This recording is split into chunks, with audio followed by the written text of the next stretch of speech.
12 Stone. I'm Tori, and I am the Central Campus Worship Resident. And tonight we're going to be hearing from our Buford campus student pastor for our high school family devotional. But even if you're not in high school, we have some awesome things in store for tonight. The message is super applicable for every stage of life, whether you're a college student or you have a family.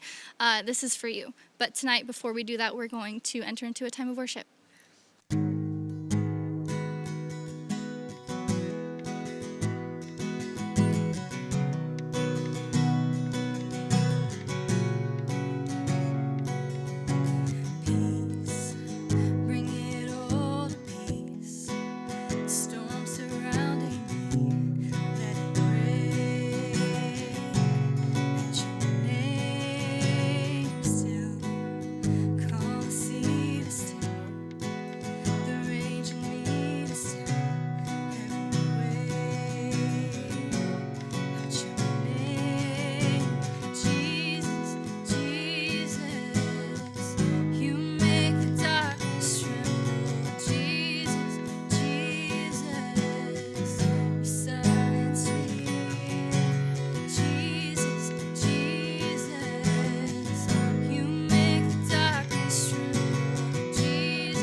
Thanks so much for joining me with worship, guys. Let's turn our attention to Brant.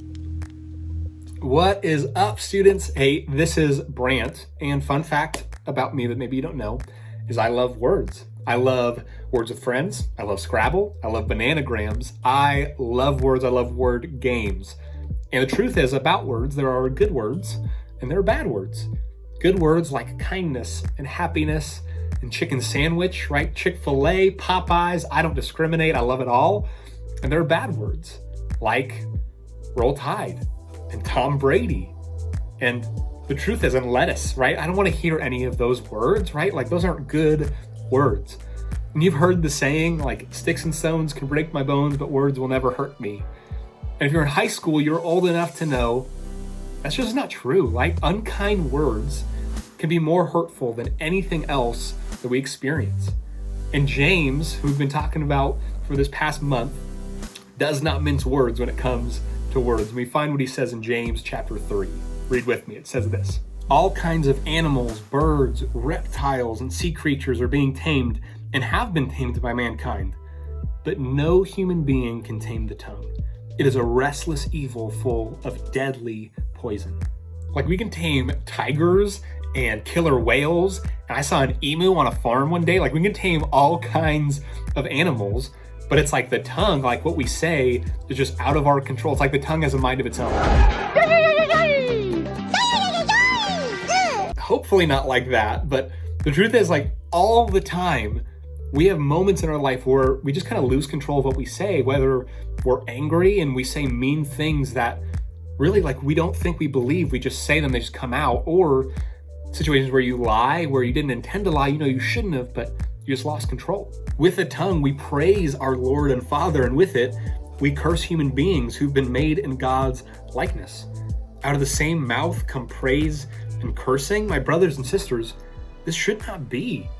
Can both fresh water and salt water flow from the same spring? Brothers and sisters, can a fig tree bear olives or a grapevine bear figs? The answer is no. Neither can a salt spring produce fresh water. Neither can a salt spring produce fresh water, but I'll say this: neither should a Christian produce unkind or hateful or angry words out of their heart. Because the truth is, like, as a Christian, our heart and our words should reflect the God that we're in a relationship with. We should be trying and aiming to look and love like Jesus. There should never be a time where people aren't surprised when gossip or slander comes out of the mouth of a Christian. It's something that shouldn't happen. It's like if you go for a drink of water and expecting fresh, you get salt water. It should be shocking. We shouldn't have gossip and slander among Christians. Or we're in the South, let's be honest. It'd be like going and putting your cup under the sweet tea, taking a sip, and it's unsweet tea. It shouldn't happen, right? Like, that should be shocking for us. And our words, what we say to other people, should reflect the God that we're in a relationship with. In other words, you can write this down. Our horizontal relationships reflect our vertical relationship. Our relationships with people should reflect our relationship with Jesus.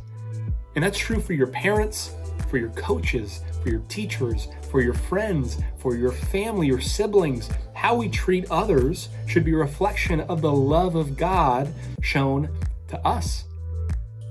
And the truth is, like, one of the things Jesus says is that out of the overflow of the heart, the mouth speaks. And if angry words, hateful words, dishonest words, anything that doesn't reflect the heart of God is overflowing out of us, it means that we're not really walking with God. And these aren't just words that you say. Probably more clearly, it's the words that you think. It's the thoughts that you repeat about people in your life. The first is with our peers, right? High school is a unique time. It's like the most unique time of your life, where you're surrounded by hundreds of people that are in your same age group. And that gives you plenty of opportunity to meet people that you love, that you connect with, that are really easy to get along with. But it also gives you plenty of opportunity to meet people that you don't get along with, that you don't understand, and maybe that you don't even like. And the truth is, if there are people in our lives that, when we think about them, when we talk to them, angry words, hateful words, deceit, jealousy, and envy, if anything other than love is pouring out and showing itself to these people, then it means we're not seeing them the way that Christ sees them, and probably we're not seeing ourselves the way that Christ sees us. And if we're treating any of our peers, even the ones that we don't like or we don't understand, with anger, with hatred, with jealousy, with deceit, if we're treating them that way, it means we're not really connected with God the way that we should be. It means our heart isn't connected to Him the way that He wants it to be. And maybe for you, this is a time where God's been putting that in the forefront. There's been some relationships that aren't working. And maybe it would be a good start to prayerfully consider forgiving somebody, apologizing to them, and doing what you can to reflect God's heart to that person. See, we can't love God and hate people, right? Like, we can't love God and harbor hatred in our heart. Like, the Spirit of God doesn't live with hatred, doesn't make a nice neighbor. We can't love God and live a life of dishonesty or jealousy or gossip or lying that just doesn't match. And so for us, we need to look at our heart, we need to look at our words and really think, is my relationship with God right? And are my relationships with people right? And so I have two relationships that we can be tending to during this time where we're still at home and spending a lot of time with ourselves. And that's the first. So first is your peers. The second that we can work on, especially right now, is with your parents. The truth is, quarantine has done some weird stuff, and you've been spending more time with your family than ever before. And that's really, really good in some ways, especially for some of you, but I know there's also probably been a lot of tension and some things at home that haven't made sense, where it's like you feel like your parents don't understand you or you don't understand them, and there's been a lot of fighting. And maybe you've had moments where you've been sarcastic, where you've dishonored your parents, where you've lied to them, where you've been rude or even angry and mean towards them. And the truth is, with your parents, with every relationship, if you're not reflecting God's heart, it means you're not really walking with him in that moment. You're revealing something else in you. And so where is your heart, and where has God's heart not been reflected in your life towards your parents? Maybe a next step for you would be you have something you have to apologize to your parents for. Maybe there's something you have to do that you haven't been doing to show God's love towards them. Maybe there's a certain thing that they've asked you to do that you've been pulling off and holding off on doing, or something you lied about doing. Maybe there's something you need to confess. See, as Christians, we are God's representatives on earth to the people around us.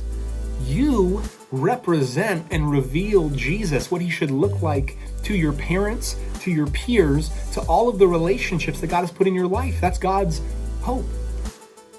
But if we're not showing his heart towards people, if we're not reflecting who he is in our actions, in our words, then we're not really abiding and we're not really walking with him. See, the truth is, we're supposed to reflect God's heart to the world. But instead, a lot of the time, we just reveal sin in our heart. We talk with selfishness and with anger. And maybe right now, God's using this time, this kind of distant time, to work on your heart, to show you more of himself, and to work on the relationships around you. So my two questions are this: where do you need God's help to reflect his heart? What relationships are a difficulty for you that you need God's help to reflect his heart towards people? And the second is, what relationships can you tend to simply by changing the words that you say? What relationship can you improve just by saying kind words and by holding your tongue and practicing self-control to reflect God's heart towards people? And so it's time to jump into our Zoom community groups right now. If you are not connected, we would love to help you get connected. So you can email us at students@12stone.com. You can contact your student pastor if you have their information, or you can DM us at highschool@12stone.com, and we would love to get you connected. But we will see you guys next week. Hope you have a good time in your Zoom community groups.